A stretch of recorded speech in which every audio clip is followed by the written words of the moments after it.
Raise your hand now if you won't make that pledge tonight. Mr. Trump. So, Mr. Trump, to be clear, you're standing on a Republican primary debate. I fully understand. The place where the RNC will give the nominee the nod. I fully understand. And that experts say an independent run would almost certainly hand the race over to Democrats and likely another Clinton. You can't say tonight that you can make that pledge. You've called women you don't like fat pigs, dogs, slobs, and disgusting animals. Your Twitter account... Only Rosie O'Donnell.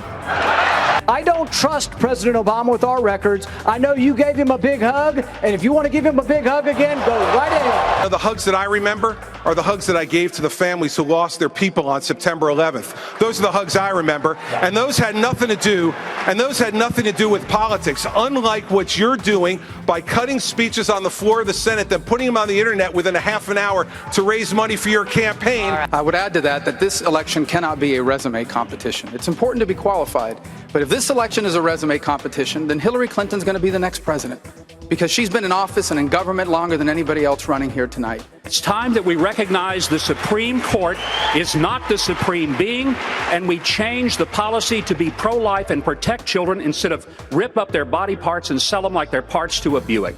We need to take lessons from Donald Trump if we're really going to learn it. Here's the thing about Donald Trump. Donald Trump's hitting a nerve in this country. He is. He's hitting a nerve. People are frustrated. They're fed up. They don't think the government is working for them. And for people that want to just tune them out, they're making a mistake. You look at Egypt, probably the best relationship we've had in Israel, at least in my lifetime, incredibly important. You look at the Saudis. In fact, earlier this year, I met with Saudi leaders and leaders from the United Arab Emirates, and I asked them, what's the greatest challenge in the world today? Set aside the Iran deal.